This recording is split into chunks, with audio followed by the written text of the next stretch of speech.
Joe wants to make a couple comments to give you an idea on why he's having these listening sessions around Dane County. This one obviously is about agriculture, but it can encompass really anything that's an issue to you. There are no finite lines between agriculture, healthcare, agriculture, and land use. You know, there's any number of different things. So if this is the meeting you're attending and you've got a couple different things you want to bring up to Joe, please feel free. If you didn't register yet, please see Carrie at the table, and just so that they know how many people that we had. And after Joe gets done with some of his comments, start thinking about what you want to ask, because like I said, we're keeping it informal and it's all about engaging in conversation. So if you've got something on your mind, especially if you're on a calendar or on a clock and you've got to get going, then make sure that you're ready to go after Joe gets done. I should not talk so informally. And now it's my pleasure to introduce you to our Dane County Executive Director, Joe Parisi. Thank you, Pam.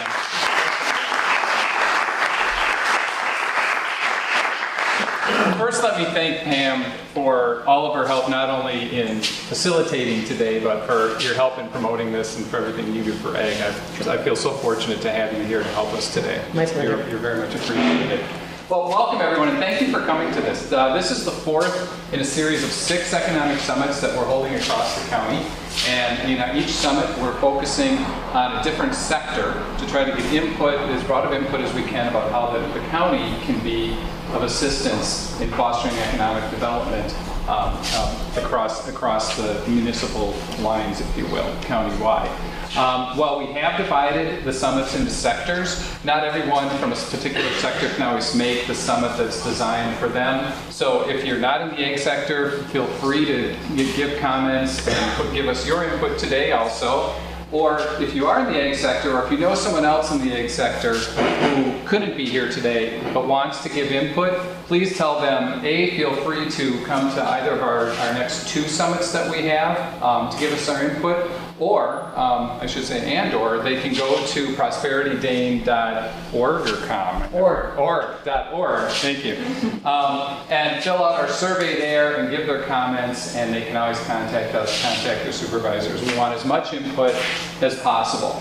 And as I said, we're at the place in Dane County where we're obviously no longer insulated from statewide, nationwide, and international economic downturns. We're in challenging times, but we have an incredible resource base here, many diverse sectors, and I don't have to tell you in this room how important the ag sector is to Dane County's economy. So I am going to create an entity, an economic development entity in Dane County government to focus our attention on economic development. So we're having this series of conversations so I can get your input. We don't want to reinvent the wheel. We also don't want to be redundant. We don't want to go out and do what other people are doing. We want to work with the employers, the employees, all of the different sectors, the municipalities. Some have economic development folks, others don't. And so what we want to get input about today is, what do you see as the needs out there in Dane County when it comes, and today particularly in the ag sector? We'll ask questions like, what's working that we should keep on doing? What's not working? What's working okay but could use a little help? And where are there gaps? What roles could you see the county playing that would help the ag industry and help our county's economic development base in general? So the way these usually work, and the way we'll do it today, Pam will come up and she will facilitate this conversation. I'm going to be here listening, but I'm going to try not to talk too much, because this is your opportunity to give us information. And Pam will take you through this. We'll have a conversation, and we're not only taping today, but we're taking notes, and we'll keep track of all the information we get, and we'll combine it with the information we're getting from the other summits, and that will help guide us as we look to creating an economic development entity and to see how we can best serve Dane County. And today, we especially want to know how we can best serve the ag community. So without further ado, I think I'll turn it over to Pam, and we can get this discussion going. And please don't be shy. Sometimes the first question or two is hard in coming, but once it gets started, we can have a nice conversation. So thank you again for taking the time to be here today. I'm moving this way. Thanks. Are you sitting at the table, Joe? She's trying to figure out the video shot. Do you want to be front pew? because Yeah, I thought nobody likes I'd sitting in the sit front. up here. We're getting more people that are crowding towards the back. So I know how you cheat up. And quickly, I'm sorry. Go ahead. One thing I forgot to do, I wanted to recognize a few of the folks that are here. We have a number of elected officials who are here today. Supervisor Pat Miles from the Carlin area is here. State Representative Keith Rick, we spoke with it. I know we said, Keith, thank you for being here today. Dorothy Krause from Fitchburg. She's a Fitchburg alder. Supervisor Dennis O'Loughlin. Dennis, thank you. He's the guy who rode up in the Harley today. There's a surprise. And Supervisor Jack Marks. We also have Mark Clark from the World Dairy Expo with us today. Mark, thanks for being here. Appreciate it. Had a great time at the fair. A little warm, but it worked out well. And I'd like to thank Bob Wickelford, the town chair, and the owner of this beautiful farm for hosting us today and allowing us to do this. This is just a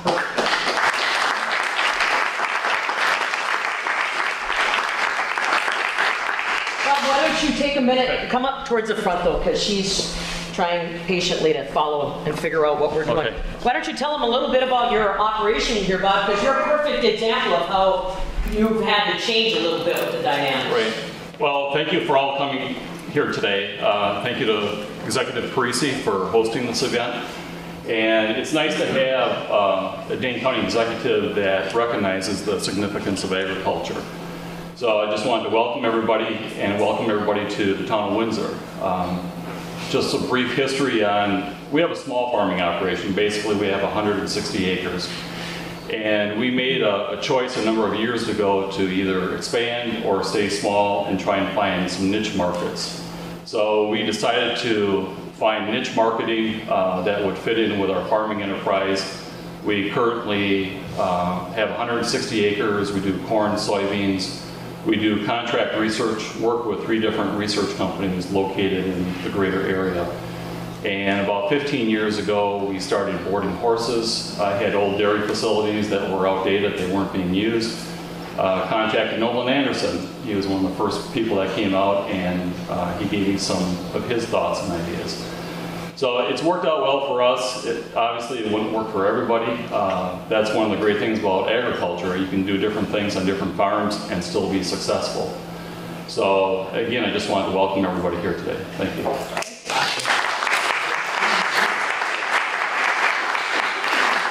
All right, so let's see how this goes. I was going to ask you, Joe, how has attendance been at these initiatives? Attendance has varied from, I'd say, about the low of maybe 25, 30 to a high of about 75. Correct me if I'm wrong. What's been the biggest draw so far? The green economy was probably the biggest one, I'm guessing. So did you hear from agribusiness in the green economy? We didn't at that one, no, not that I recall. Okay. So, all right. Today's the day. That's it. So like Joe said, what he would like, or what they'd like to do before we have all the planned speakers per se, is if anybody's got particular issues that are occurring in your township or in your operation or that you're curious about, now is the time. I'm not going to mic everybody up or anything like that. I'll try to get close to you so she's got it on record, but is there anything in particular? When I started promoting this, I just started thinking about the complexity of today's farming operations. You're not just talking about things that people assume are obvious, the manure management, the animal livestock, that type of thing. Now we have to start thinking about road management. A lot of folks are doing custom operation of their farming crops. And now we've got roundabouts and things like that that become a real hassle for our farm community. And it also becomes a safety issue on a lot of our major roads in Dane County. Just anything that, or healthcare, you've got employees, a lot of you do, or issues that you're dealing with. If there's anything that you want to start off with, now is the time. We've got a few more folks that are coming. Anybody got anything to start off? I know you're not that shy. What's Dane County working on, Pat? One of the things we're working on right now is Hispanic safety training. Mm-hmm. A lot of the larger livestock farms are using Hispanic workers. And OSHA has started to look at these larger farms based on a couple of accidents that have happened up in the northern part of the state in the last 18 months, 2 years. And so we at Dane County Farm Bureau are, along with a lot of other organizations, DBA, and PDPW are also sponsoring educational seminars on how to communicate and make sure your farms are safe. Rural Insurance, which Farm Bureau is associated with, is working on handbooks for larger farms, or any farm that wants one, that is a rural insurance carrier, in order to help facilitate and educate the owner as well as the Hispanic employees as to safety issues on farms. So that's our project at this time. Yeah, but they don't want to advertise when the Hispanic training is because they're afraid that immigration will show up and take away your workers. Could be a problem. I know all our workers are legitimate, but this is a concern, how to communicate to Hispanic people. How easy is it to get a hired guy? You're right in town, Pat. How easy is it to get somebody that you trust with the value of those animals to come out and do chores? Well, what we've started, we are working with a headhunter, so to speak, an individual that guarantees the quality of people. And that's what we're doing in our situation. We pay a fee to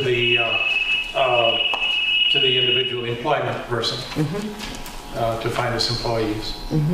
That's our solution. Sure. Anybody else have similar situations or issues? I don't know all the farm association groups that are here. I know farmers unions here on the state scene. I don't know, Dave, with dairy co-ops, if there's things like that you want to touch, Blue Star, any of the issues that you're facing? Because you guys are out there in the trenches trying to take care of business. You're regulated by the state, the feds, and now Joe just wants to know what they can do on the county to try to help. Yeah. Cam, did we get an update from Dane County on the manure digester, the current one, that's where that's at for capacity running, and then what the Middleton project might look like, or what do you say, Joe? What they can tell us about it? I'm sorry? Manure digester. I'm being asked to, they want Kevin to give an update. Come on, Kevin. Dead air, baby, dead air. Makes me crazy, that dead air. As you all know, the Wanakee Dane facility went online this past March and April. All three farmers are now pumping their manure to the facility. The electricity is being generated. They're about 80% operating as far as the gensets go. The early numbers for phosphorus removal, which is really what we're really looking for, we're moving about 65 to 67% of the net phosphorus that's coming in is being removed. So we're early on stages. It's still in the shakedown phase on the Wanakee Dane facility. As far as the Middleton goes, we are still working with the farmers. On that facility, our interest is still to get something going yet this fall to make use of some of the federal economic incentives and the grant program that Dane County was able to get from the state. Have you got signed contracts yet? We do not have signed contracts for the individual farmers. We're still going through some of the planning and discussion phases. Okay. What do you do with the phosphorus? The phosphorus is sold as fiber, as incorporated into the fiber. There are markets, established markets for taking that phosphorus for primarily soil amendments used in nurseries. It simply goes into the solids, right? That's where the phosphorus is combined. And that's one of the concerns a couple of the farmers have voiced is they don't want to take all their fertilizer off the farm. They want to be able to have some of that go back on their land. And that is correct. What we've done with all the permitting and through the individual farmers and the nutrient management planning consultants is the digestate that comes back to the farm more closely meets the crop needs. We're not building up the phosphorus in the soil, which is a benefit for everybody. And we need to, I think, as a policy, as a practice, to start to move some of this phosphorus-rich material to other areas that is necessary where agriculture can use it. Kevin, are any of these farmers using this material, this solids material as bedding back under the cows? Yes, they are. One of the Wanakee facilities has been using it even before we started operation. They're bringing it in from both Crave and Stotts Brothers, so they have been using it for quite some time. I'm not sure where one of the operations is still using sand and they're removing the sand from the manure. I believe the third operation is still using some of the fiber for bedding for some of their young stock. How does this material compare in cost to someone outside to buy it instead of sand? I can't answer that. That you could contact Clear Horizons on that. Kevin, on frozen ground service application manure, what do you see as far as any regulations that may be coming down different than we have right now, if any, in the future? I think as far as since we adopted the winter manure spreading regulations, we've seen a huge improvement, in identifying where farmers can spread manure in a safe and environmentally sound manner. At this point, I do not see any changes in the next couple of years, because we have seen significant improvements from the compliance and from farmers actually installing the necessary storage to meet not only their current needs, but future expansion needs as well. Anybody in here involved in watershed projects on your operation? It could be farmland, it could be just where your location is, be it Dane County watershed projects or anything related to that conservation kind of minded. How's that been to work with that program? I'm Walter Mine, Woodside Dairy Farms. We've always had a good relationship with NRCS and Dane County and trying to do whatever practices make sense, and there's constantly new ideas coming out there, and we're trying to flush which ones will work best on our farm to accomplish the best environmental benefits for us. And that's one thing I noticed, and I'm just telling you from the stories I've done, when you read in the newspaper or you hear that somebody had a spill, the people at the DNR said this winter was a perfect example. That now that they know that farmers and landowners know that there's a hotline in place and they know that it's their legal requirement, a lot of DNR officials were getting calls at midnight, 1 in the morning, because the farmers reacted that quickly. It's an educational process, and now that the growers know if some mistake happens, something goes wrong, they're on it so fast. That's why Kevin said that we've had so much better situation in that, not just in Dane County, but that seems to be around the state. It's an educational process. Yeah. Pam, your question, as I understood it, was from a regulatory standpoint. Yeah.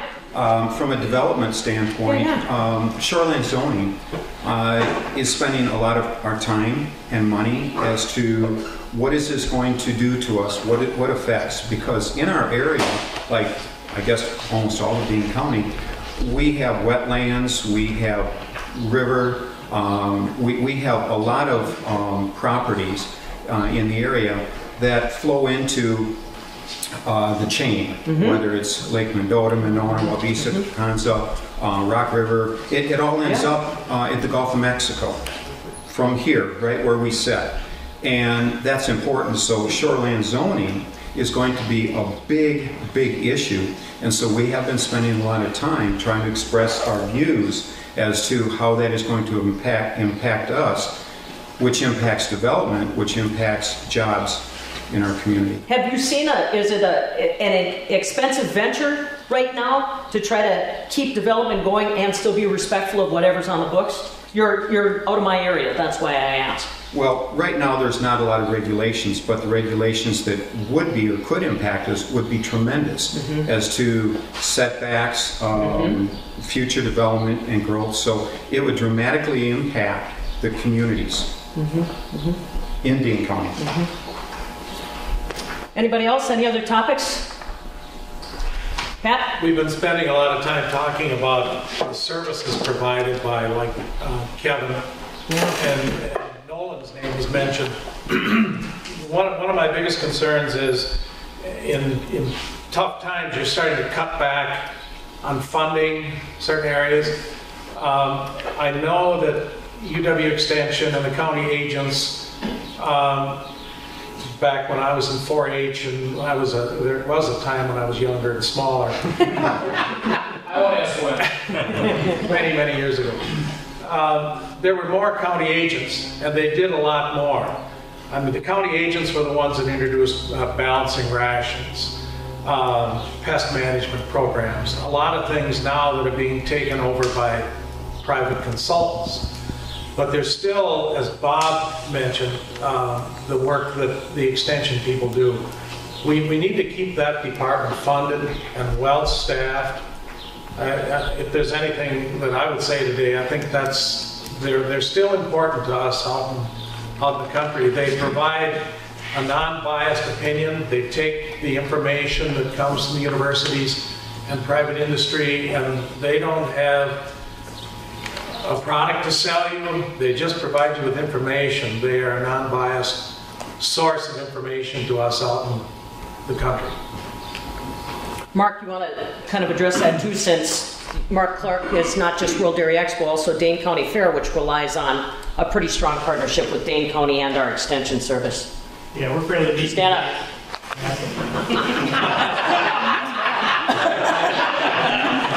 We're fairly unique in Dane County because Dane County Fair has an extension office very close with it, but we have a Dane County Fair, a private company, which is management to run it. We got a very tight working relationship with it.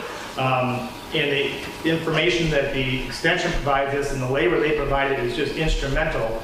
We, as World Dairy Expo and WD Management, take more of the logistics, the grounds, what's happening there, but they are 100% of the 4-H and the youth part of it. And without them, my staff couldn't do it. And I know we have one extension agent that left right after the fair, and I just can't tell you how important it is to have the extension agents working side by side with us. And I'm sure other counties are the same, but for Dane County anyways, it's literally a crucial link for the Dane County Fair. Without them, it would not happen the way it does. Why don't you recap the Dane County Fair for him, since that again is a county activity that does get some funding from Dane County. Sure.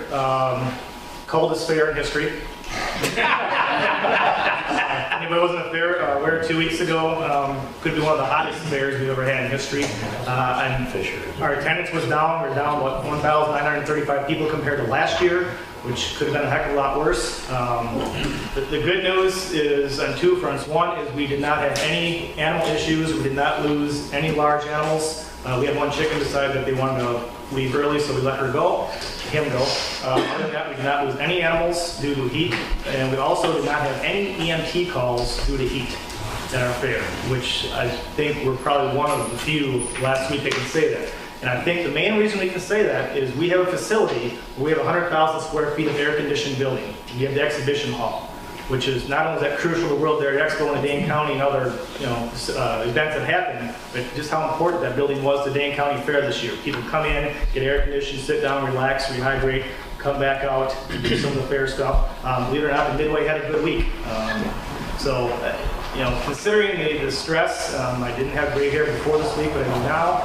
And the stress that we had this week because of the heat was a whole different type of issue that we normally wouldn't have to have. And the facility really helped us out this year. How many kids do you think, ballpark it if you can, Mark, how many kids exhibit at the Dane County Fair? Because remember, the fair touches all corners of the county. This year we had 10,496 entries.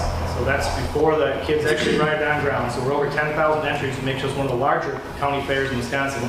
We have about 900 4-H and FFA kids that exhibit, and that's across the board. That's everything from photography to woodworking to hogs, all the livestock. So we're about 900 4-H and FFA kids. We'll end up with about 2,400 animals on grounds. That's everything, including little pocket pets and the lizards and the turkeys and the ducks and whatever else comes.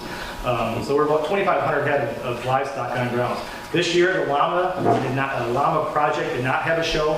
It was the decision of their group not to bring the animals because of the heat. We fully respect that, and the whole group decided together not to have a llama show. So we just respected their opinion, and we didn't have it. But overall, it was a tough week, but the kids did a great job of keeping these animals hydrated, keeping themselves hydrated too. And everybody knows that kids want to spend 12 hours in the show box playing cards, but they did a great job. If I could just for a second, Yeah. I just want to thank Mark for all the incredible work he does and just the importance of events like the fair for fostering a sense of community, because so often there are these perceived divides throughout our county, the urban, rural, etc. I live on the east side of Madison. My kids are city girls. And, you know, there's breakfast on the farm, which is great for them to come to, but there's also the fair. And I was there twice, first for the tour on the 100-degree day, where Mark and I walked through the barns. But then when I came back on Saturday, I took my girls through those same walks. And for them to get up close with the animals and talk to the folks who are in there and experience that is so vital to what I think is so important for us to accomplish in Dane County. It's to recognize that the diversity we have in our community is positive, and we have a lot in common. And events like that just help foster that sense of community so much, and they're so important. So thank you for all the incredible work you do, and especially this year in very challenging times. Is there any other questions you've got, Joe, for some of the topics that have already been discussed? You might as well get it out there now instead of going back and trying to read a transcript and remembering what I think I'll just keep on listening, maybe interject if I have a question. Yeah. One of the balances we try to strike at these events is I don't want to talk too much. Every once in a while I'll interject, but I really want to, anything I can do to have folks here, just feel free to go ahead and chat. Well, if we get too technical, slow us down, because we're talking our language. Yeah. That doesn't necessarily mean it's going to be all clicking for you, so don't be afraid to ask us. Pat? I was just going to make a comment, Joe. You saw the tour with Mark, and then you came back on Saturday. You can be a real expert to your daughters to show them what you know about farming and about animals by going through the barn later. But what I wanted to ask specifically, you know, David Fisher leaving is going to create a big hole. Horticulture agent, tractor safety training, these sorts of things that are important to the youth and the farmers in Dane County. Is his position going to be filled? At this point, I don't know. That's part of why we're doing sessions like this, is to get your input like that, because as you know, this conversation is occurring in the context of what, by our best estimates, is an $8 million hole in the county budget that we can't levy for, that we can't fund from any outside sources. With the decreases in funding that we've had and the levy cap, which is going to be probably like less than 1% that we're going to be allowed to increase our levy, not even close to just the cost to continue with rising fuel prices, etc. That in all departments we're having to get input like this and look at where we're going to find savings. And half of our budget is human services, and so there's going to be pain everywhere.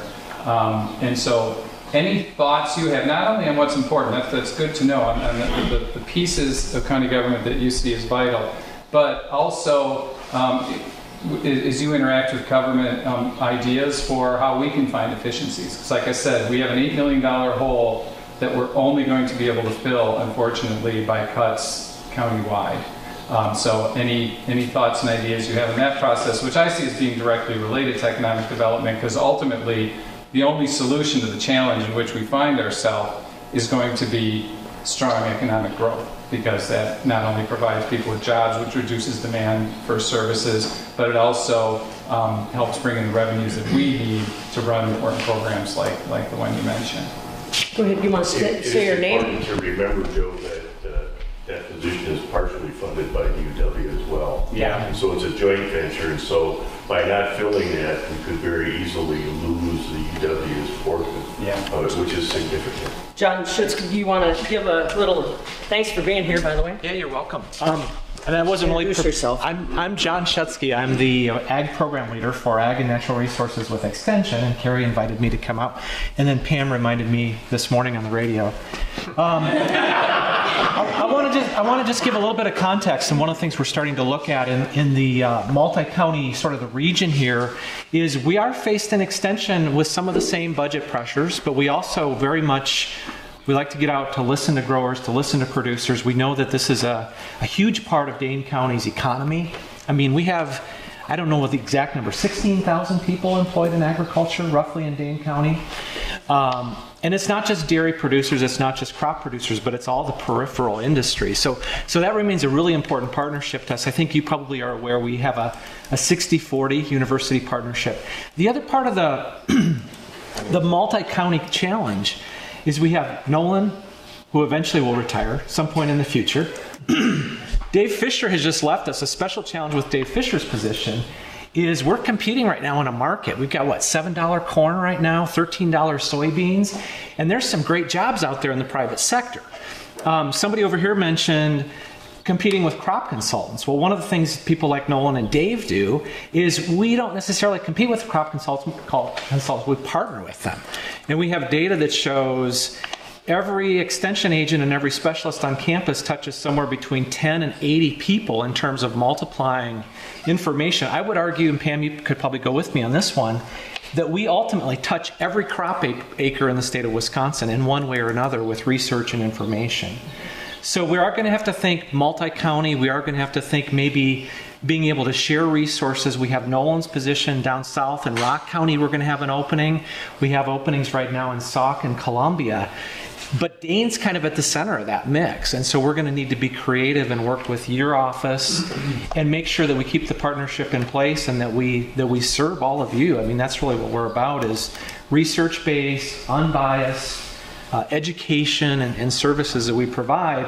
And some of those services are truly services, like working closely with the county fair. It's a very important part of what we do. Well, and don't forget, Dane County has got farmers markets, community-supported agriculture projects, people with chickens in their backyard, and Extension is supposed to be jack of all trades, master of none in some regards on that.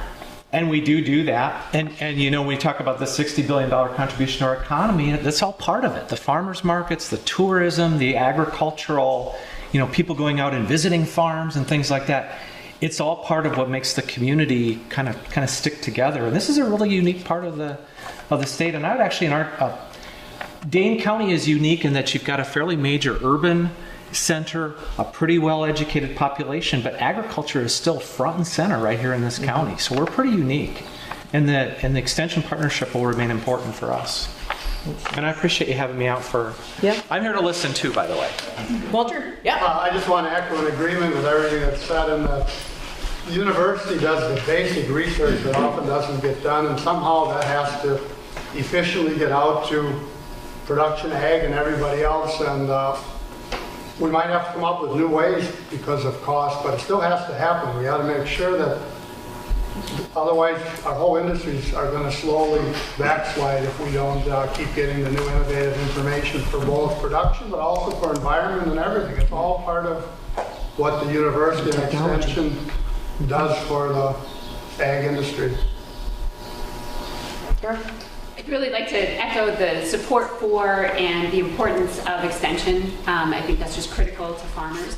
The other thing that's critical, that the base on which all of our agricultural production depends, is having land in production. And so one of the things we really had our eye on, and really we think everyone should as well, is farmland protection under the Working Lands Initiative.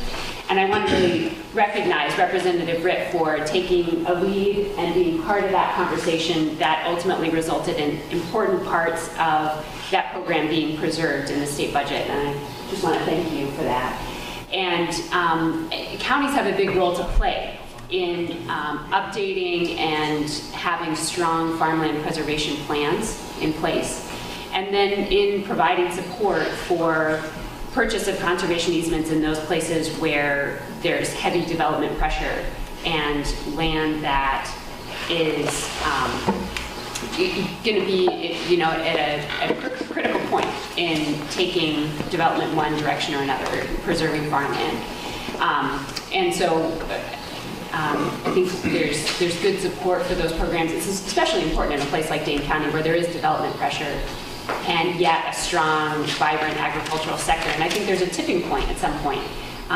Farms rely on a certain critical mass of agriculture to have the processing facilities, the implement dealers, the extension agents, and once you get past a certain tipping point, of loss of agricultural land, you really stand to lose a lot in terms of agricultural production.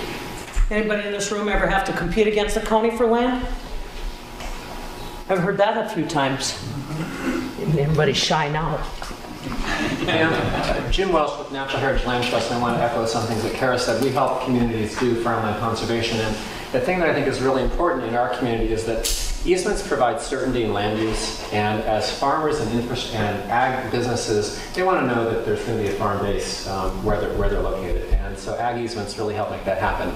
We have lost the state partnership right now to move forward with that in the future. There is another way. There's transfer development rights that we actually got an ordinance on the books about 3 years ago. It's a county ordinance that allows communities to do that. And in the absence of this money for the purchase of development rights, I'd like to see us work and see if we can actually get the transfer development rights going. That's a way that farmers get paid fair market value for their development rights, but it happens through the market rather than through tax dollars. And it may help some farmers that PDR can't help. Any grower ever investigate that? Any experience? Okay. Oh God, yes, I forgot. You want to share? You want to tell them your thoughts on that? Kay Hoffman, my husband and I farm in Windsor Township, and one thing that we do have to be careful of is the balance. It's been known that Dane County in the past has paid very high prices for land, and that raises the price of the land for agricultural production. And you know, the last thing farmers need to do is be out there fighting with government for production acres. And right now we're in the process with Windsor Township. We wanted to preserve our development rights. Windsor has a 1 per 35, and there was talk with the county in the last few years that they were going to downsize that process was going to change, that it would be way expensive to try and take those rights and keep them. And my husband and I are over 55 and thinking about our children in the farming operation and stuff, and maybe allowing them to build a house on our 500 plus acres of land. And we wanted to take some of our development rights and just have a few parcels off for houses and keep those preserved. And Windsor, we got creative with our township, and we have a parcel, 70 acres of land that's is in more developable acres. I don't know what do you say? It's in a different location from our home unit. I don't care. Yeah. What the Hoffmans did, they clustered their development rights into one location. So instead of having a house here and a house there scattered all through their 400, 500, 600 acres, whatever they have, they clustered them into one development. So as we were working with the city of Sun Prairie, they were concerned that too many houses would be scattered in different locations, and they wanted to have it closer to the city limits. So we agreed upon an area where they could keep their development rights, and in lieu of that, they deed restricted the rest of their farmland to keep the big blocks of farmland still protected. Okay. So it's a work in progress, but one thing we don't need to do is compete with our county dollar for dollar on acres that a farm wants. If a farmer wants to increase their land, it's hard enough competing with the neighboring farmers and other people that want to increase their acres. We don't need to be competing with government dollars for farming. Well, and I'll say it if you guys don't want to say it. Make no mistake, when I say there's $7 corn or $13 beans, Joe, that doesn't mean you're going to see Cadillac Escalades rolling in the driveways here. That land value, the property taxes, the machinery costs, the employee costs, the seed, the fertilizer, the diesel is all more than offsetting some of the increases. I talked with our PV over at YP, John Russell, and he was saying there's a farmer over there that keeps real close tabs on dollar for dollar production, input, output, fertilizer, land rent, everything that goes into it. And he said he actually held on to more dollars at $3 corn than he does at $7. And you see it at the end of the year when you do your taxes. It's in and out. You don't hold a lot more. Yeah. Doug Porter with Park Town. I'd like to reiterate Kay's point about property values in relationship to what the county is paying for land. That does hurt more than just agriculture. It hurts the whole economy, which is specifically on economic development for jobs and working. So when the county is paying more than market value, that does hurt most everyone. And that also includes parks. Purchasing parks at high values, adding parks and taking them off the tax roll, that does hurt all of us from a taxation standpoint also. Okay. I want to add one more thing on that. It also hurts when you go to sell land to a family member, because what they look at when they do appraisals on your land, and if that dollars that Dane County has put out there for farmland is included in that appraisal when they go look for neighboring farms and adjacent farms. So if they, paid exuberant prices for farmland, that hurts when it comes back to even selling land to one of your children or whatever. Yeah. Bob? Just a couple of things quickly. Someone had mentioned the critical mass of farmland, that it's critical that that be kept intact. That's extremely important because as the machinery gets larger and larger that farmers are using, we need large blocks of farmland without the restrictions that interceding houses throughout that process. So that's one thing. Wearing my town chair hat, the other thing I wanted to mention is that the infrastructure that is critical. The town roads that are being used, quite frankly, weren't designed for the equipment that's being used on them right now. In Windsor, we're starting to see a deterioration of some of those roads. And as we don't want to curtail agriculture in any way, but we have to find a way that eventually we can repair these roads or rebuild them. And I think hopefully the county can work in conjunction with local municipalities in trying to find a way to make that happen. Agriculture is just so critically important to Dane County, and I think it gets underestimated in what its actual worth is to Dane County. So providing the proper infrastructures will be critical. Because that's kind of one of those common denominators you guys know. When the combines start rolling in the fall, my number one fear is safety. That a grower gets hurt, or more importantly, a non-farm consumer gets hurt. Jimmy? Jim Clovis, farmer in Indiana, town Indiana. I would like to put a plug in for Natural Heritage. They bought 100 acres from us recently, and the things they're doing is really holding back the soil. I mean, it's so close to Lake Monona, and the alternative could have been terrible, the runoff. And they bought some adjoining farms too. I think it's just wonderful that that's happening. Anything else? There's enough township representation here too. I think about that equipment situation. Are your rigs getting any smaller, Keith, Walter? Any fewer trips when we pump manure or do something like that? That I know that in northeast Wisconsin they've gotten to a fine point where some of the dairy communities will run their county roads one direction until all the fall traffic is off, so that there's fewer trips, a more secure, safe means of transporting. There's a lot of concern about that. They don't want you pulling on the shoulder anymore because of the damage, but we have no place to go.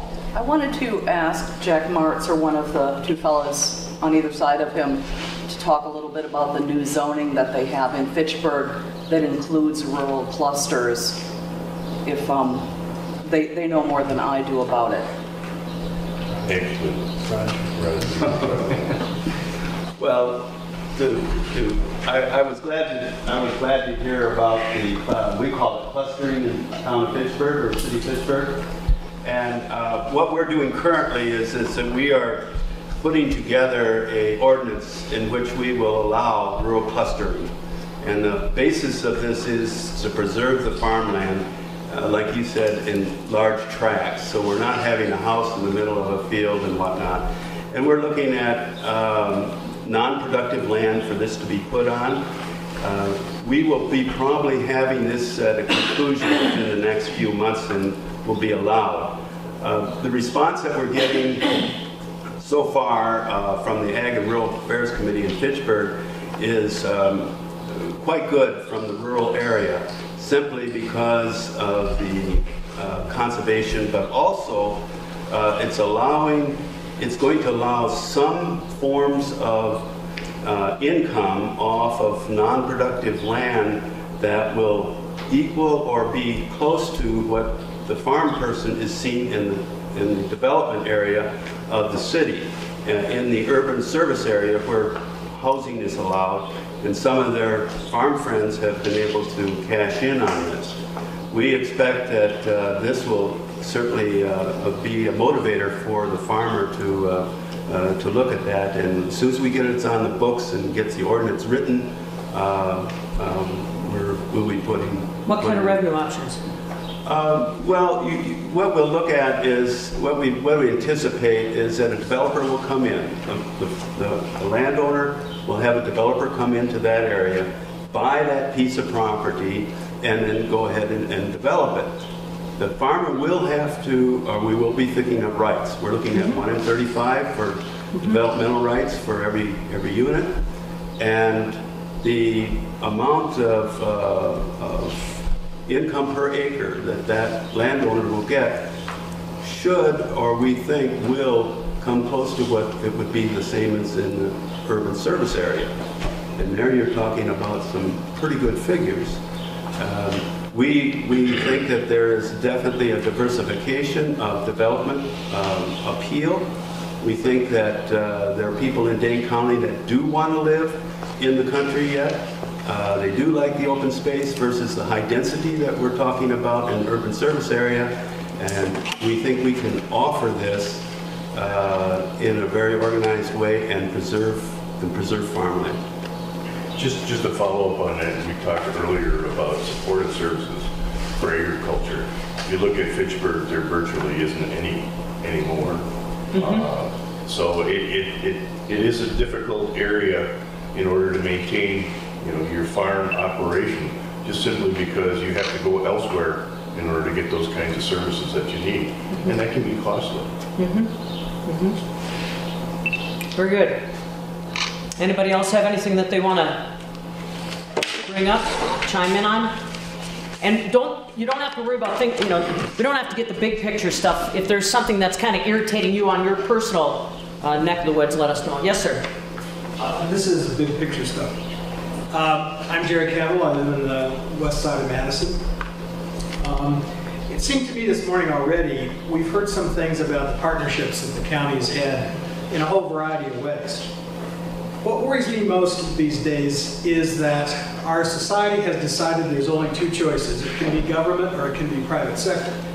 And while I understand that debate, I do not understand why we're ignoring the history, especially in this state, of partnerships between local government, state government, and private sector people, whether it's Natural Heritage Land Trust or, in my case, I still belong to Trout Unlimited, I belong to some other things. Those partnerships were keys to making things work in a lot of different ways. And I hope that when the county executive says that he can only fund that $8 million in these ways, I don't quite understand what that means, because historically, the partnerships, including money flows and grants and a variety of other things, were ways that counties and the people issuing those grants expanded their information. So the question is, tell me more about that context, because I don't understand the constraint you have in that $8 million.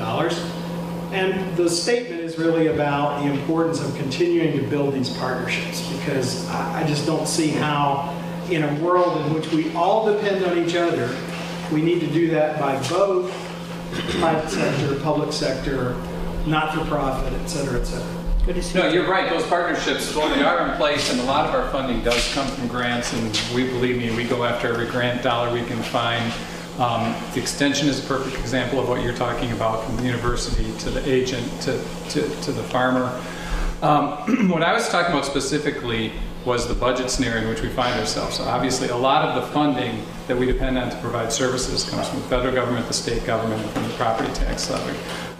We took millions of dollars in hits from the state budget, money that is just gone, and it can't be replaced. Money that funds everywhere from extension agents to the social workers who deal with sexually abused children, gone.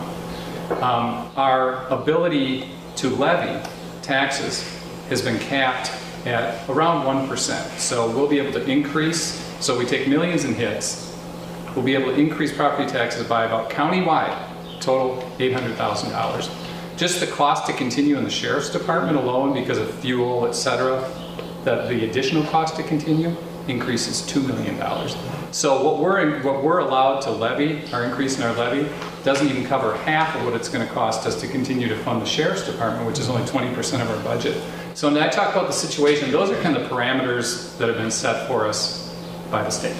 Lots of money pulled away for things that all of us think are vital. So we have to look at new options. That's the context in which I was framing my remarks before. We have to grow our economy. We have to look at these continuing partnerships. We have to, continue to look for grants and partnerships like the land trust. So any ideas you folks have along those lines, we're very open to, and those are some of the things we're looking to get out of today. But ultimately, we're looking at the economic development piece of it. When you get up in the morning and you're thinking about your operation and how you can be successful or more successful, what's missing? Is something missing? Or what could you use more of? Or what is out there that we may be doing or that someone else is doing that isn't really helping? Help us get more efficient, help us innovate. Tell us, even if you don't have an answer to the problem, tell us where that gap is. And then let us take the information and see if we can figure out a way to help fill that gap from an economic development standpoint. Anything else? Yep. I've heard not much more than murmurings about a produce facility that the county is wanting to look at. I was wondering what the status is of that and what opportunities there might be for area farmers involved in it. Did you get the survey done yet, Joe? Did they say? Well, Olivia? It's still a work in process, but I think for the purposes, again, of this get-together, what would be helpful for us is if people have thoughts on a processing facility, how helpful it would be, how it would affect you, what you'd like to see happening in that area. Anybody have a CSA? Yeah, near them or on their ground or? See, that's kind of the segment I was waiting to see if they were going to come. Yeah. Because they're in a different part of the county, so usually. Anything else? Yeah. I guess what in Fitchburg, we've looked at this, we're looking at this quite aggressively. And if we were to look at what that program and what a facility like that would bring, first of all, we look at its location. I think location is going to be very important.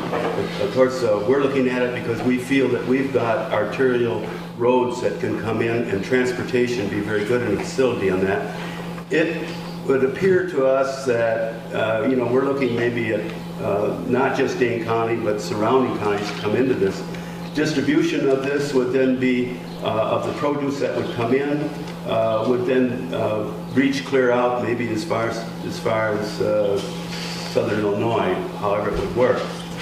One of the things that we also think that is important is the agriculture that's around it locally. We have a large number of mom growers and vegetable growers in Dane County. And that alone in Dane County, I think would be important for us to make sure we keep that location within the county in the right place. Of course, we in Fitchburg feel that we have a large number of that, and it is expanding. That's only going to be part of what will go through that facility. The other could come as far away as the potato growers from the Central Sands in Wisconsin could be shipped into there. So we're excited about that grant, and we're looking forward to the survey and everything that comes on. But if I will iterate, location will be extremely important. Transportation will be critical. Okay. The second half of my question in there was, would there be opportunities for people that are doing corn and soybeans and such now to consider converting to produce, to vegetables as part of that plan?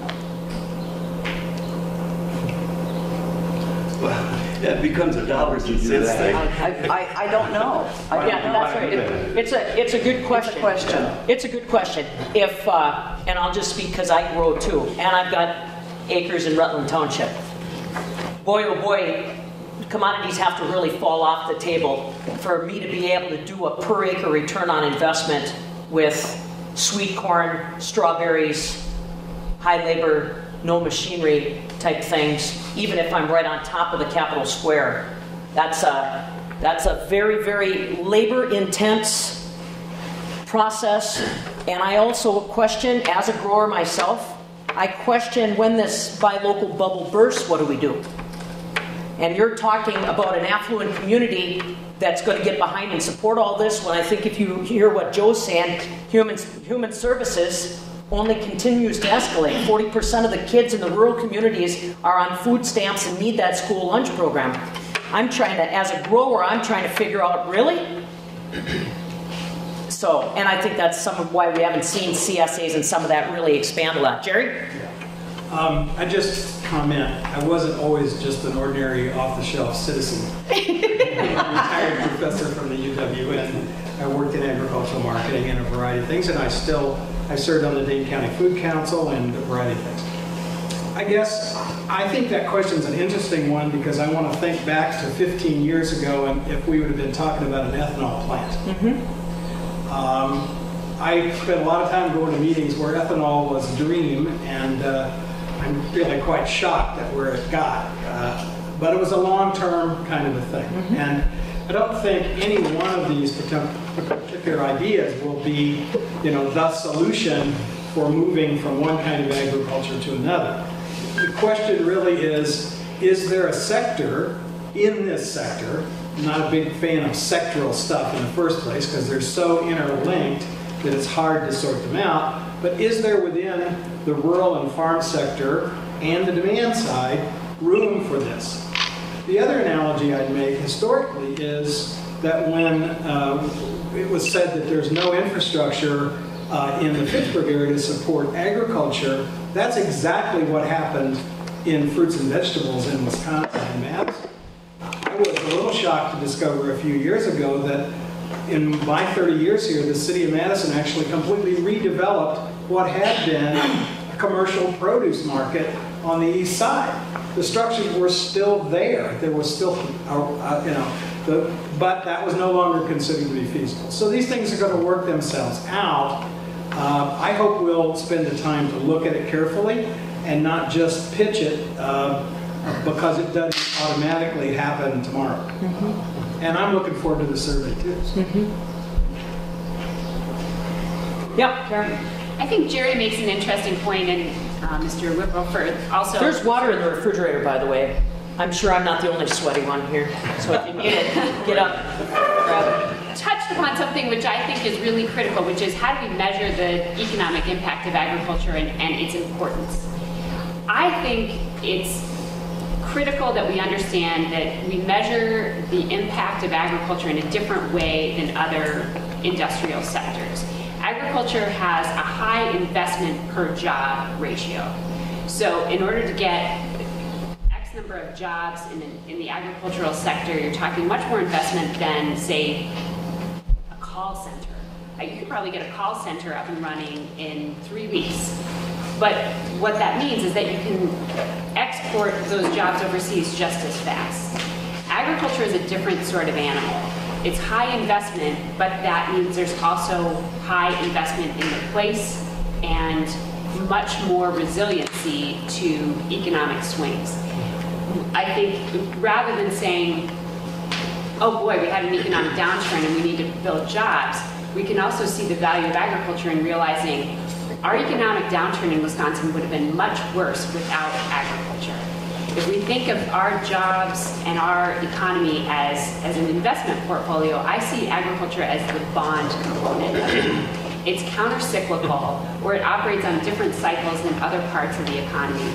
And it is it's the resiliency component of our investment. And I think that's just essential when, in the case of government, where you have to sort of measure your impact, to understand that we have to measure the impact of agriculture in a different way. And it's more long-term, and our investments have to be more long-term. Understanding that the long-term nature of those investments means something more stable. Yep. Hi, my name is Nancy Bode. I grew up on a farm, and I was a former chairperson of the Dane County Environmental Council. What are a couple of ways that the rural community and environmentalists, where are a few places they're stuck, and what are a couple of ideas of how they could work better together?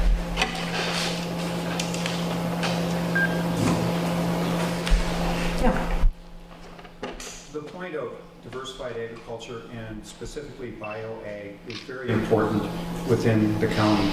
And rather than competing, but working together, both with the county and also with other like businesses. Where we are here in the town of Windsor, within about a 5 mile radius, there's about 15 bioag businesses. And they all work basically with germplasm. And they are competing in a manner of speaking, but yet there's a possibility for bringing them together. And if the county could help bring them together, we have tried in the community to bring in outside consultants, and we look at the reviews, and you run out of time, you run out of money. So the support by the county to support bioag and diversified ag, and really bringing together as a partnership would be beneficial. You know, we see that separation, whether it's the bioag gateway in Madison. The city worked very hard in getting grants, and it's struggling. All the communities, Fitchburg, Vienna, DeForest, Windsor, we're all struggling, whether it's through ethanol, whether it's through biodiesel, yes, of which that's another one that we have right here in the area. That we need to try to come together to share resources, whether it's equipment, whether it's staff, whether it is financial direction for planning, but we could use some assistance from the county to help us partner and come together. Go ahead. Hi Nancy, good to see you. Thanks for being here. I think that's a really great question. It's a very important question for Dane County in particular, because there's often that tension. However, there are also areas of great cooperation unfolding now, as Kevin addressed, the manure digester. And when you look at what we're doing, I mean, we recently announced a partnership with over 25 farm families through a federal grant to look at phosphorus target areas and look at improvements we can do. Everything from, obviously the most high tech is the manure digester, to looking at roofs over feedlots, look at plantings that can be done along stream banks, things like that. So I think in the areas of phosphorus management, I think we're seeing a lot of strong partnerships there, and a lot of goodwill being built. So and folks like Kevin really deserve a lot of the credit for that work that's being done.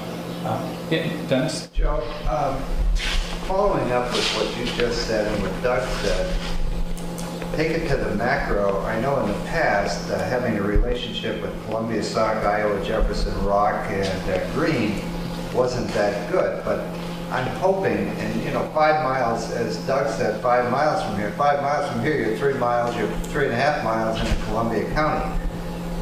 Are you thinking about looking at these issues, because the water doesn't start in Dane County and not leave into Greene County, and the manure doesn't start up there? Are you thinking about working in a larger scale with your fellow county executives in the 7 or 6 surrounding counties to address some of the issues, A, and B, it could produce savings for everybody, doing it at a macro level instead of us doing it right here and moving on?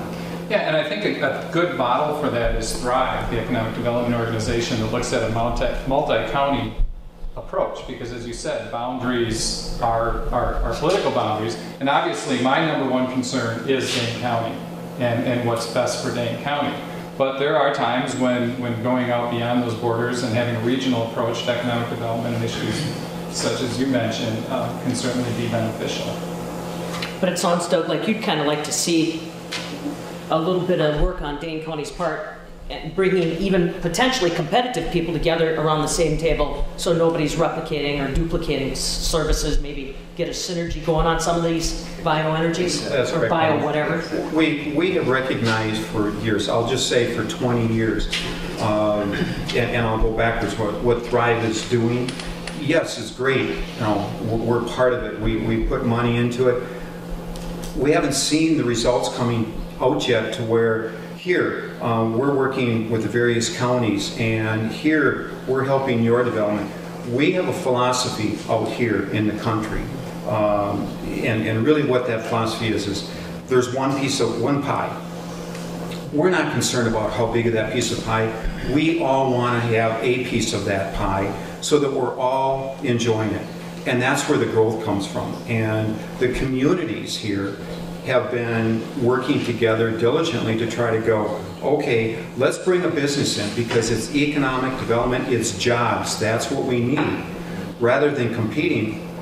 But we're still struggling. We're still, looking for guidance. We're looking for help. That partnership from the county is really what we need, rather than fighting with regulations and controls. It's here. We'll find an easier way to do something. We can help you work this out rather than fighting against you. So it's easier to work together.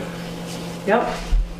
Keep stepping over this pit. Greg Lawless, UW Extension State Specialist. I just want to make a comment about the buy local topic. I don't think the bubble's going to burst, but I do think it's going to change. And I think that's largely part of the economy. And the market for the really high-end stuff is probably not going to grow like it did during the boom years. But I think on the other side, that 40% who aren't getting the healthy food, whether it's the federal government, the state government, nonprofits, they are supporting trying to get better food to folks, and vegetables are good food. And also, the public schools and institutions and the folks that control some of the public dollars for food, for whatever reason, right or wrong, they're wanting to invest in purchasing this local food, and it adds up. And I don't think it's going to mean that Keith Ripp is going to switch to vegetables next week, but I do think that it's a chance for some of the 20-acre farms to expand, and it's a chance for some of the farms up north that do this, commercially, to find some new markets. And it'll need places. I don't know where Olivia is, but it will need places. It'll need some infrastructure that we don't have, including processing and storage and some and public-private partnerships. So I don't think it'll burst. I think it'll change, and we'll adapt to it, and we have been. Yep, Carol. Fruits and vegetables are also a really important entry point for young farmers. So one of the biggest barriers to getting into farming is the price of land. I think the UW did a study that showed that you could net a $10,000 acre profit on 1 acre of land growing high-value vegetables. I don't know of anybody who gets that net growing corn and soybeans. It doesn't make sense to convert 1 acre of corn and soybeans to that because you have all the in your equipment. But for when we have the average age of farmers at about 57, and we look at the kinds of folks who are getting into fruits and vegetables, they're a much younger population. And if we're interested in getting new people into agriculture, we have to recognize that fruits and vegetables are an important entry point for those people because they can afford to make a living on a small amount of land. The land is the barrier to getting in, and that fruits and vegetables are a way to do it on a small amount of land. I think you call it a garden. I mean, that's why God love you, Jerry, for being here, because I feel long in the tooth when we start talking about this. It's called a garden.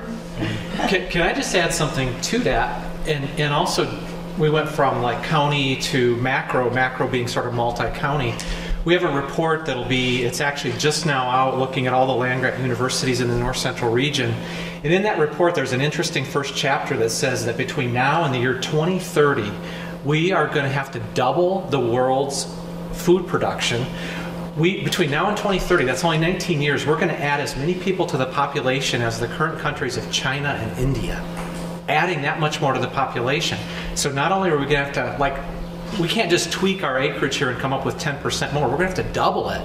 And we're going to have to bring new people into it. So, I mean, that's exactly, our average farmer in the state of Wisconsin is what, 55? Mm-hmm. And we have to think about this next generation of people coming in.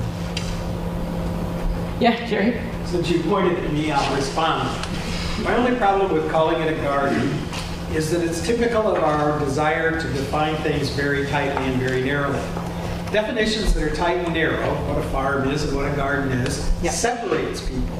It does not join them together based on their commonality. And it seems to me, I mean, I just looked at some statistics for Dane County this morning, and it seems to me that the joint interests of small-scale agriculture and large-scale agriculture are greater than the competing interests. And the same thing goes with rural people. I mean, if you want to live in a rural area, you've got joint interests. Now, some of you run into people who come to rural areas and they don't know that joint interest when we get there. But so the naming of things is a little irritating to me because it doesn't bring us together, it separates us out. And so I wouldn't necessarily call it a garden. We have to dovetail them, not try to always tease them apart.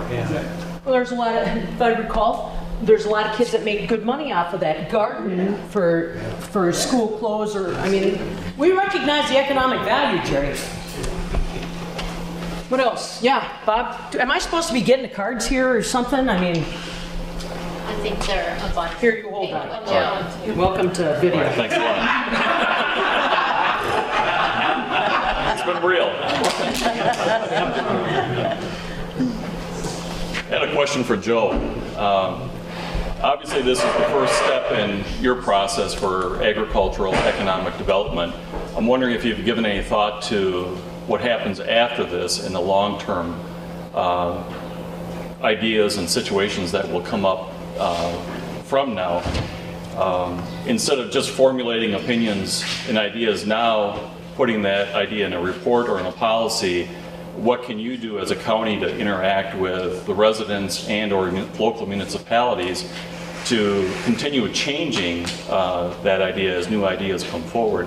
The one thing that you'll learn about agriculture is that it's ever changing, and it's ever changing very fast. Oftentimes farmers are at the forefront of technology, sometimes even before the university research is done on the work. So that's one of the problems or complications you'll have is the ever-changing world of agriculture and how to deal with that. Well, I think this is a first step. This isn't, and I think keeping a dialogue going like this, we don't have to be gathering information for an economic development proposal to have meetings like this and to be gathering input like this. You know, I hope to continue dialogues like this throughout whatever my tenure may be. And that's part of the input I'd welcome today, in addition to the other things we've been talking about. Is a format like this the best way? Are there other ways that we can communicate, maybe in certain people in smaller groups or a bigger group, you know, Farm Bureau meetings, Farm Union meetings, etc. You know, give me that feedback. And I think what's important is just to continue having an ongoing dialogue, not just one time stop out to the farm and then go home and write a report. But this is, for me, hopefully the beginning of a relationship. That's good. See, Jerry, we can all get together around the table. That's what we need. Yep, yeah. Well, I'm listening to all of this discussion. This gentleman mentioned the world population going to increase by 2030. And then I hear discussion about how, and this is a positive thing, the school districts are wanting to buy local and fresh produce, and vegetables and fruits. There's that 40% that's being taken, did I understand that 40% that's being taken care of by food pantries and community gardens and things like this. I know in Fitchburg, there is a community garden that it's unbelievable, a little 2-acre plot that's producing a lot on the Wadison farm. Yes. Back when I grew up, we had a garden, as you say. We dug the potatoes, we peeled the potatoes. I'm concerned about and the carrots, and it was a job, it was work. But that's all being done on a large scale in large processing plants, and the product comes to the school district in number 10 cans. How are we going to get school districts to budget more labor, more help to buy local grown potatoes, carrots, onions, and have the staffing to do this? Is this what we, I mean, this would put a lot of people to work, but are school districts going to change to do that? Are they going to come up with, or is this going to be part of the project? When I went to school, I worked in the kitchen to kind of offset the cost of my lunch. These things don't happen anymore. There's too many rules and regulations that prohibit these things from happening. There's a whole generation that doesn't know how to cook because we're all to eat at McDonald's. I mean, we've got to, if we're going to make this work and we're going to feed this additional population, we can grow the food.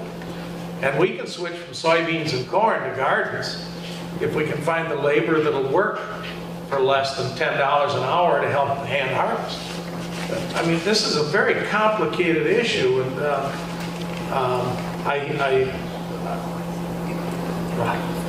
okay, Jack, you say something. I just listen to what you're saying, and how are we going to pull this all together and make it all work? I haven't got the answer. Big challenge. Take a stab at it. I don't have the answer either. I'm Carrie Edgar. I'm the new department head at Dane County Extension, and I've just been here about 9 months now. But I came to Dane County. Oh, sorry. I came to Dane County from Central Illinois, corn and soybean country. And if they can do it there, I know for a fact Dane County can do it, because you're so much further ahead. But what we saw, and I'm going to start back with the farmers, was that in Central Illinois, if you're a young person, you want to farm, you're not going to go take over your father's 2,500 acres of corn and soybeans, but he'll give you 2 acres to go raise vegetables. And so that's where we were seeing the new farmers come in Illinois, was through that, and there was a real change. Extension, I think, is meeting some of the need that you were talking about with schools and teaching kids how to cook. You know, we have 13 full-time nutrition educators in Dane County Extension funded through a federal grant, not costing the county anything really, that are in the schools every day working with kids on how to eat, what to eat, how to prepare that food. We're in the summer school program. So there's work going on. The county's already involved in it, but there's more. And I think we just got to be really creative. Every school's doing it a little differently. You know, REAP's got the program where they're on Sundays doing the volunteers are in there preparing the food and getting it ready. But there's not going to be one answer that works for everybody or every school district. We've got to figure it out as we go. And Extension's there to help, and the county's been very supportive. I think the work that Laura's doing with the institutional food marketing, that's another important step in helping those school food purchasers figure out where the sources are and how to connect. So there's not one easy answer, but there's lots of people out there that are really interested in how we solve this problem. And again, I think it's coming together, finding ways to partner with county and state and private, and how we work together with local government or local school districts to find these individual answers. But what we need is the farmers, and I'm disappointed that the CSAs aren't better represented today. Part of it is it's the weather. You couldn't pick the worst time of year. You know, the first week of August is prime season for them. So deliveries on Thursday. Yeah, at farmers markets, there's all kinds of things going on. So it's an important part of agriculture. And I will tell you, the reason I came to Dane County is I'm passionate about local food and community food systems. And the rest of the world is looking to Dane County as an example of how to do it. You know, when we formed our Food Policy Council in Illinois, we looked at Dane County's Food Council and said, we want to be like them. So I guess one of the things I've learned in the 9 months that I've been here is that things are really good here. And the rest of the world is saying we want to be just like them. So we need to be proud of that. We need to celebrate that. And we need to figure out how to keep it going. And take ownership of it. You know, recognize that the rest of the Midwest in particular, but I'd say the whole country, is looking at Dane County as an example on how to do community food. Anyway, I wasn't going to speak, but I couldn't help myself. Laura, you got anything that you want to add on what's happening? Sure, just to respond to the comment about... Stand up. Yes, ma'am. She's the one that's kind of... Come over here now. She's kind of... Now that Olivia Perry is kind of in Joe's office, Laura's got responsibilities for IFM now, so... Sure. Institutional Food Market Coalition. So this is a program in the Planning and Development Department, and that was a great comment that you made about it being difficult for K through 12 schools to be sourcing local because there is a lot that they need to learn and to change, and that is what IFM has been working on since 2006 to help large volume buyers like universities such as UW-Madison, schools, hotels, help them learn about local food in terms of what's available. We connect them with local growers directly and what kind of changes they might be looking at. We have lots of resources and educational opportunities. And then we also help facilitate sales between local growers and distributors that the large volume buyers want to work with. So it's a great concern, and it is something that we are working on. Thank you. Yep. Just to, one of the things in Fitchburg that we're looking at is we've had several groups come to us on and off and say, hey, we want to put up gardens. And they're usually a Hmong coalition that go together, and they're looking for land. And what we're planning to do is that we're through GPS and everything else, we're going to identify the 20 acres or the 30 acres of plots in our city, and we are planning to go and visit with those folks and find out if they're truly interested in a garden growing project. The idea is that when we get offers or people coming into the city and say, hey, we want to put this together, we need 40 acres or we need 20 acres or whatever, we're hoping to be able to advise them on a landowner that has already said that they would be interested in talking to somebody. We'll do the legwork, but we're hoping to be a source for them to come to get it started. And like I say, we've had several that have come and then we scatter. Well, we don't know for sure. Sure. So we're trying to build this as the starting point for the young farmer, like you're saying. So we don't have any lenders here. Let's not forget about Farm Service Agency. They've got operating cash, because if we're talking about starting young farmers and keeping some of these projects going and that synergy partnership, we've got to remember those groups too that are out there that just aren't represented here. What else? We don't have to drag this out, guys. If we've about aired everything we need to air, I'm cool with that. But don't walk out of here and say, well, she didn't give me a chance. I've given you too many chances. Yeah, Jerry? It says I'm not going to talk, but you know me. So yeah. One of the problems of being a retired professor is that you don't get a chance to... That's all right. I need an interview before I leave. I want to raise an issue that hasn't been raised. I actually have 2 bars on my cell phone here. I have one at my house in Madison because I happen to live in a low level. What, if any, issues are there for rural people in Dane County about this infotech infrastructure? My wife's family has a farm in Indiana, and I can tell you when I go there, I'm stretching to find a way to get enough of a signal to do what I want to do there. So, does Dane County not have problems? Maybe not. Maybe we got a big enough population and that was an issue. Enough cell towers. Wasn't that an issue in the Middleton, out that way? What about you? Walter, you guys, you got a young bunch too that would be ready to trade day and night. West of 12 on K, there's a big dead spot there. It's so aggravating. You can never finish a conversation without losing somebody, just as a fact of life. And if you drive Highway P to Highway 12, there's nothing comes through. Cross plains all the way. Yeah. And I live that. Try to do a live broadcast with no internet. The other issue, even though I live in Fitchburg, in a rural area,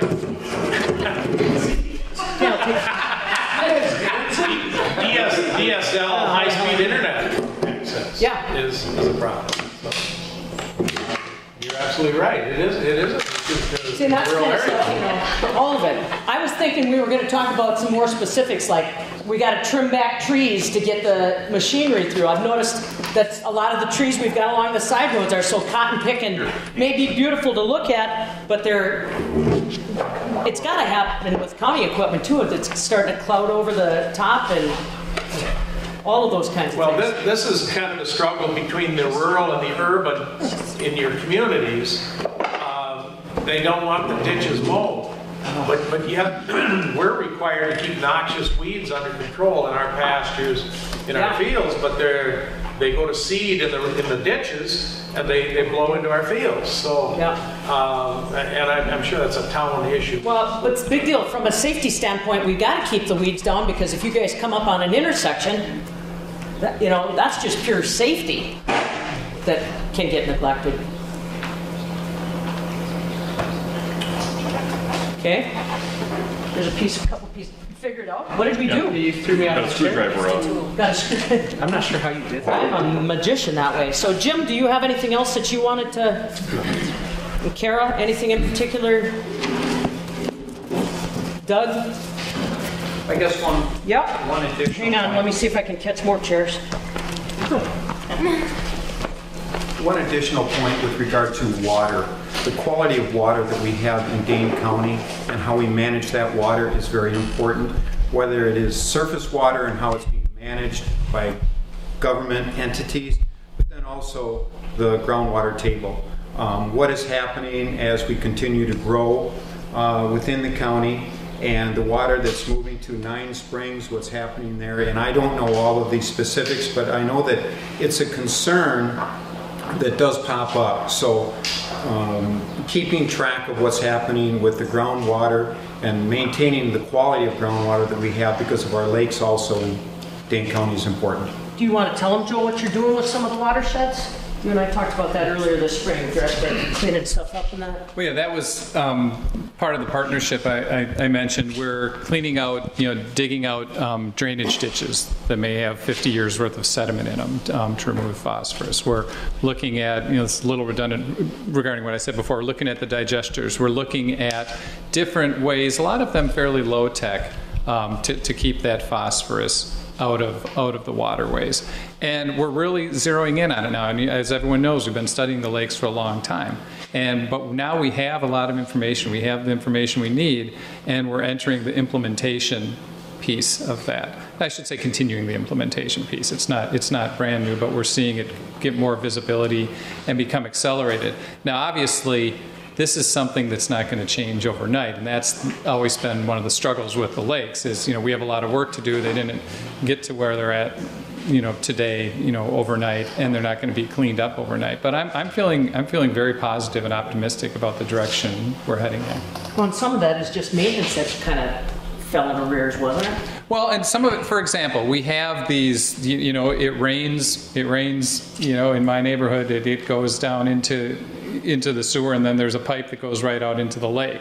We have these everywhere in our community, and we're committed to replacing at least 5 of these a year now with these sewer outlays that just go right into the lake with retention areas. So instead of just going into the lake, we get a rain, it goes into the retention area, the sediment, the phosphorus settles out first, and then the less sediment laden water goes in. So there are fixes like that. So this isn't just a rural issue, this isn't just a farm issue when we're looking at phosphorus. It's an urban issue also. And we're making some good headway in that area. Yeah, we get blamed because of the That's what I was manure just gonna say. creating most of the problems, and it's not necessarily the case. So that could be just a press release spin you might want to keep in mind. Absolutely, absolutely. Because that's, yeah, Dave? David Cooper from Family Dairies. I'm going to echo a little bit on the whole communication thing, especially in rural communities. I think it's probably vitally important. Madison, being right in the hub of Dane County, makes it very easy for us to assume that everybody in Dane County has great communication. And as Walter mentioned and several other folks mentioned, there are dead spots. Now, I know you've got corporations like AT&T trying to come together with T-Mobile to provide this great rural communication network. I hate to see large organizations continue to capture more of the marketplace at the expense of a consumer base that demands or wants something like that. But I think, whether it's producers, growers, whatever network it is, maybe within Dane County, knowing exactly where those spots are so that opportunities may exist that we can improve those communication, because as we have less extension agents that have the ability to go out and physically have meetings or physically go out to farms, as our population base continues to get a little bit younger, I know that we can't communicate to a 55-year-old the same as we communicate to a 35-year-old within our cooperative, from the simple fact that I can't send an email or expect that a smartphone is going to get answered. I send mail or I make a phone call. And I recognize those differences, but as these opportunities exist for us to find a way to communicate to all of agriculture, we have to find what agriculture can accept, and whether that's finding out, do you have email? I have a board of directors that they all have email now. Some of them check it once a day, some of it check it once a week. And I have to recognize that in communication. And I don't have a problem with that, but as we communicate this ever-changing agricultural landscape, how do we know that communication is getting to the place that we need it to in the proper amount of time it needs to get there?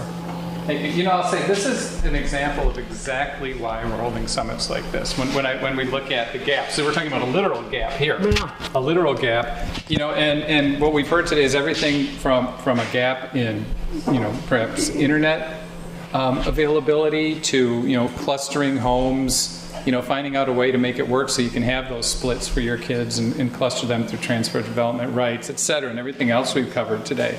And so what I take away from this is all of this information. I look at that information. Is that potentially a place where a county economic development entity, person, whatever, however this ever ends up being put together, could help? Get that kind of feedback. Okay, is maybe coordinating getting better countywide and rural internet access and economic development priority, that maybe the county doesn't go out and literally provide it, but we make that a priority to make something like that happen. So I'm really happy with what I've heard today and the input that we're receiving on a wide range of these issues. And what I hope to do then, and what I plan on doing, is using this information, putting together a report, handing it off to this entity that we'll create in the budget and say, here's where you can start. Here's the information that we've gathered so that they can hit the ground running. Bob Whipperforth made a good point too about just cross-educating, and Dave, you're kind of suggesting that too. We have a lot of people that move out into the country but having a foggy clue about the value of the agriculture that they're surrounded by, and you were mentioning that you guys worked on that, huh? Well, part of the DeForest-Windsor negotiations, which had been going on for decades and decades, finally came to a culmination about a year ago where we have a long-term boundary agreement. And one of the things that hasn't been talked about here today, but I believe is really important, is educating everybody on the importance of agriculture in Dane County. I would guess most of us here in this room are connected with agriculture in some way. I found it very interesting when we were going through the negotiations with the village of DeForest that at the end of the day, they really did not understand the importance of agriculture.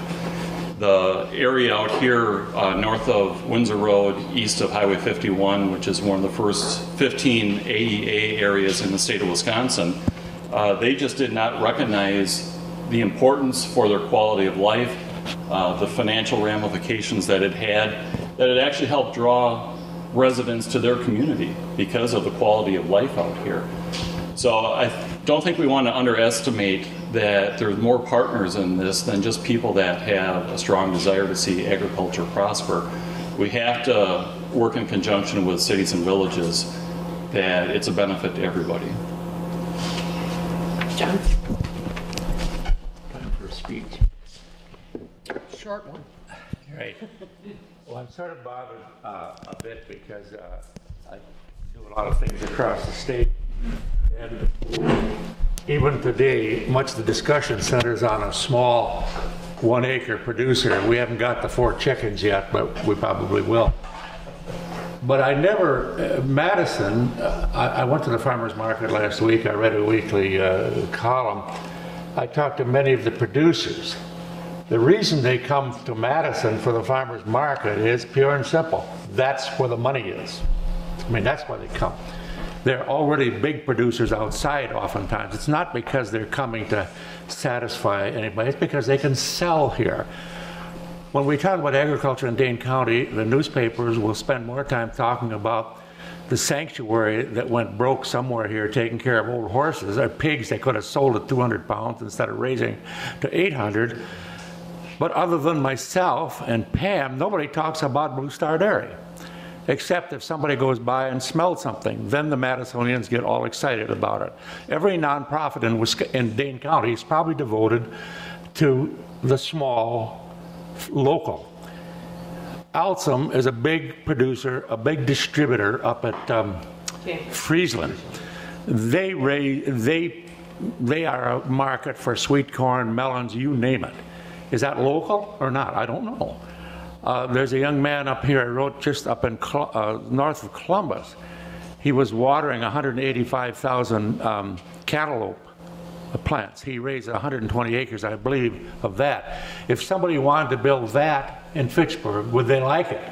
It might be too big because he uses tractors and he makes some noise and he works around the clock, he said, to plant all of these things.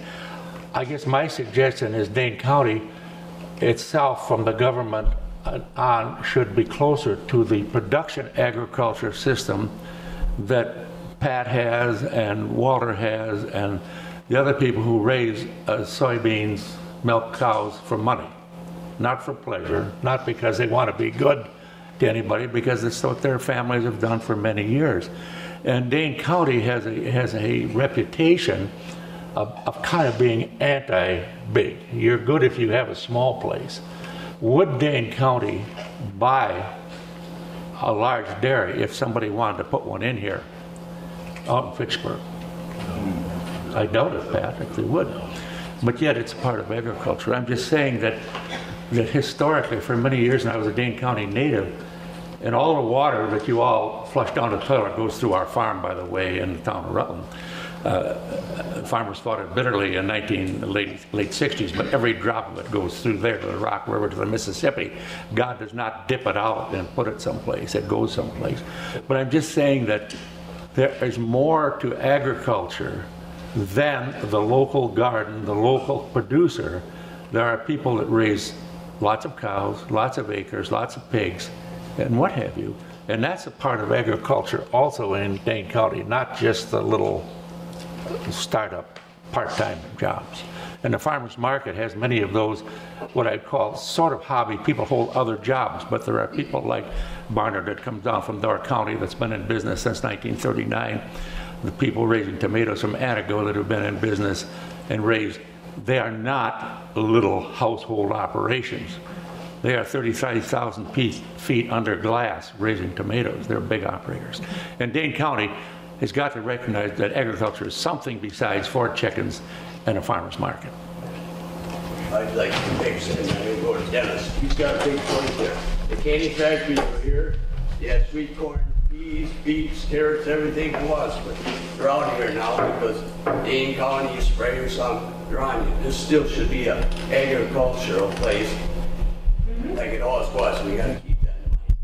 Thank you. Anything else for the good of the order? Joe, you want to make some final wrap-up comments here while they ponder? Because if it's a typical farm meeting, we'll do as much talking after this as we have. Good. And I'll be extremely brief. Let's hear it for Pam. Great job.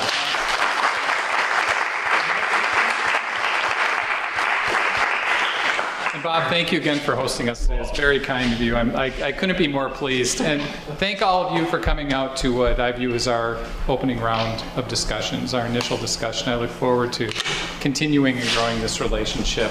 And look for our report. We have 2 more summits coming up over the next, I believe, 3 weeks, 2 or 3 weeks, and then we'll be compiling a report and moving forward. And thank you again. Have a great rest of the day.